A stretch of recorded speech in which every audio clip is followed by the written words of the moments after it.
$350,000 for 4 hours in the air. Not to buy luxury, but to buy distance from the one city that promised the rich they would never need it. Right now, at Al Maktoum Airport, billionaires are bidding for the last seats out of Dubai, turning VIP terminals into something closer to an escape market than a gateway to paradise. And that is the part that matters, because Dubai was never sold as just a rich city. It was sold as a place where money could rise above geography, above instability, above history itself. But when the people with the most money, the fastest access, and the highest walls start running first, the story is no longer the evacuation. It is the collapse of immunity. Inside the VIP lounges, money is no longer a symbol of comfort. It is a bid in a survival auction. Men who built their lives on instant access are standing in line, bargaining for one-way charter seats as war risk insurance premiums explode. Only months earlier, Dubai International had celebrated a record 95.2 million passengers in 2025, proof that the city still believed movement itself was a form of power. But less than a quarter later, more than 37,000 flights were canceled in just 3 weeks, turning that same system into a bottleneck for escape. And once air travel became uncertain, the behavior of the ultra-rich changed fast. People who normally would not tolerate a traffic jam were suddenly willing to take a 16-hour desert drive to Riyadh just to find a safer departure point. Along the roads out, the image of Dubai began to rot in plain sight. Ferraris and Rolls-Royces sat abandoned under dust, some with keys still inside. Expensive pets were left in transport cages.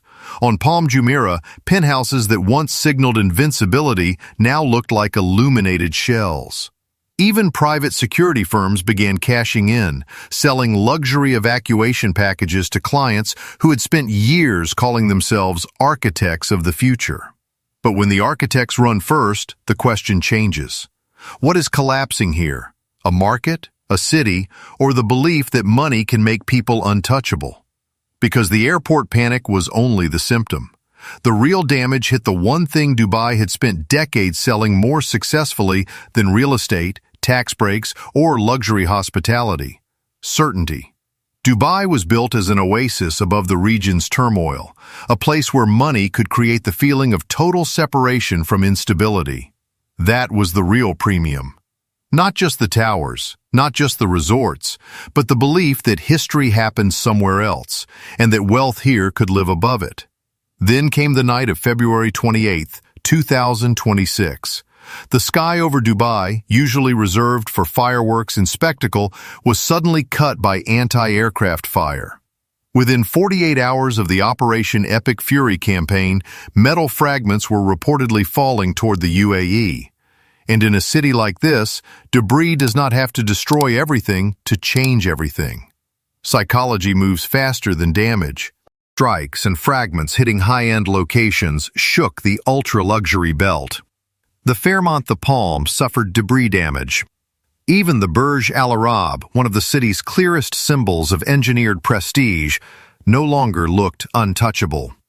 But the bigger shock came at Terminal 3, when the symbol of global order itself was breached. That was the moment tourists and investors stopped seeing Dubai as a protected bubble. In a city built so heavily on glass and steel, even architecture changed meaning overnight. Windows that once sold for the view became a liability. Towers that once signaled power now looked like fragile fortresses. And once a 7-star resort starts feeling one step away from a war zone, survival instinct takes over faster than any brand promise ever can. But getting out of Dubai did not mean getting free. It only revealed a different kind of trap. Most of these elites did not choose Dubai because they loved the desert. They chose it because Dubai offered something far more valuable to global wealth than sunshine: 0% income tax. That was the real magnet. But once the explosions began in late February 2026, many of the same people rushing for private jets were forced to confront an irony they had spent years trying to avoid. They had enough money to buy an aircraft outright, but they were still trapped by a calendar. For many who had relocated from countries like the United Kingdom, returning home for too long could trigger tax residency through the statutory residence test. And that meant a desperate step taken to escape physical danger could suddenly open the door to taxes on global income at rates reaching 45% to 50%. In other words, every extra day outside Dubai could carry a financial consequence measured not in inconvenience, but in millions. That is what made the silence in those VIP lounges so tense. This was no longer just a question of where to fly. It was a question of which loss hurt more, the risk in the sky or the legal bill waiting on the ground. Even UAE authorities reportedly looked for ways to preserve residency status for those forced to evacuate, because they understood exactly what was leaking out with every departing jet. Not just people, but capital. And once the people holding that capital begin to leave, the next question becomes much larger. What happens to an economy built to depend on their confidence? Dubai's economy only looked indestructible because it was powered by motion.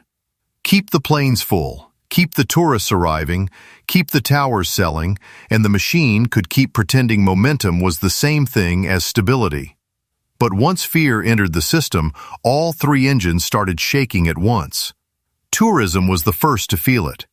The city's luxury hotels, beach clubs, and malls had always depended on the promise that Dubai was the safe version of excess, a place where wealth could be displayed without consequence. That promise had now been punctured.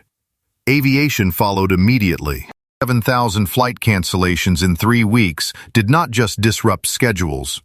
They disrupted confidence, and confidence is the real currency of a hub city.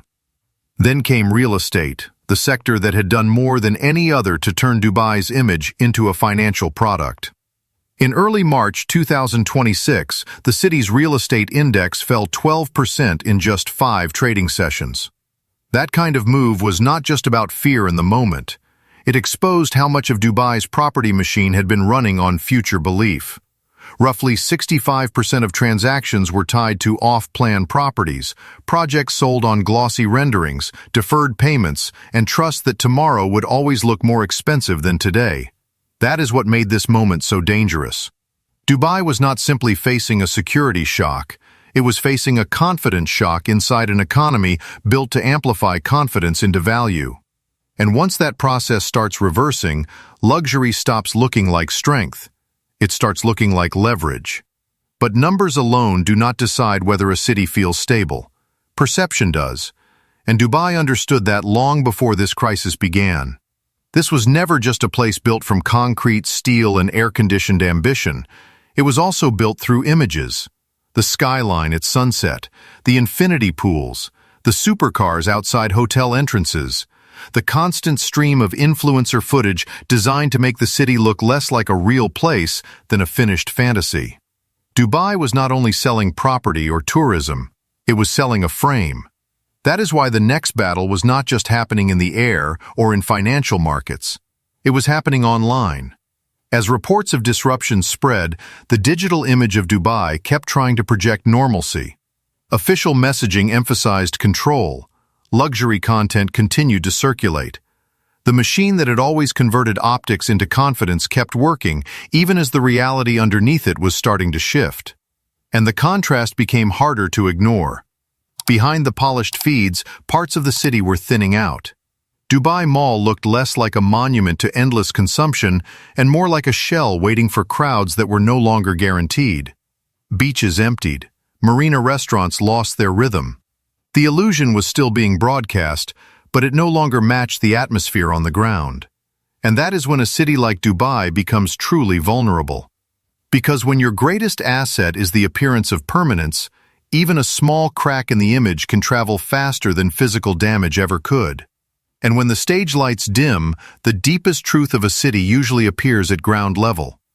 The spectacle of billionaires buying $350,000 exits would not hit as hard if it were only a story about the rich protecting themselves. What makes it darker is who cannot leave. Because beneath Dubai's towers sits the labor force that made those towers possible in the first place. Millions of migrant workers from South Asia and Southeast Asia, many of them tied to employers not just economically, but administratively. The same crisis that turned private jets into lifeboats left thousands of workers stranded by unpaid wages, broken promises, and in some cases, passports they did not even control themselves. That contrast is where the story stops being glamorous and starts becoming morally uncomfortable. On one side, wealth buys speed, privacy, and options. On the other, the people who built the luxury machine remain trapped inside it, absorbing the shock after the owners decide to step away. Cramped worker camps do not appear in promotional videos.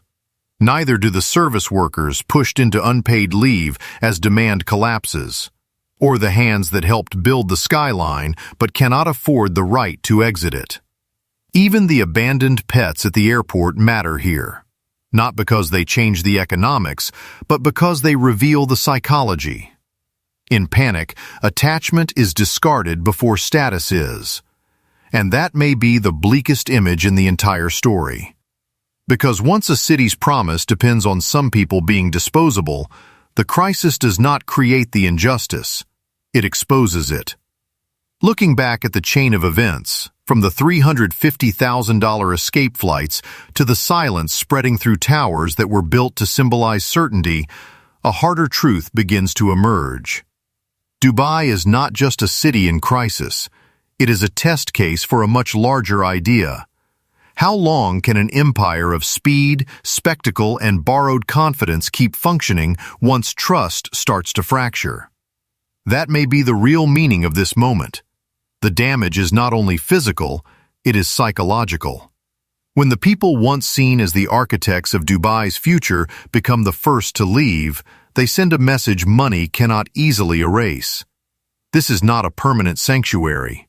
It is a brilliant system that works beautifully until instability reaches the glass. And that is why this story is bigger than Dubai, because the dream did not crack from a lack of money. It cracked because a promise stopped feeling true. A city can rebuild damaged property. Rebuilding trust is much harder. And once trust begins to move elsewhere, the future does too.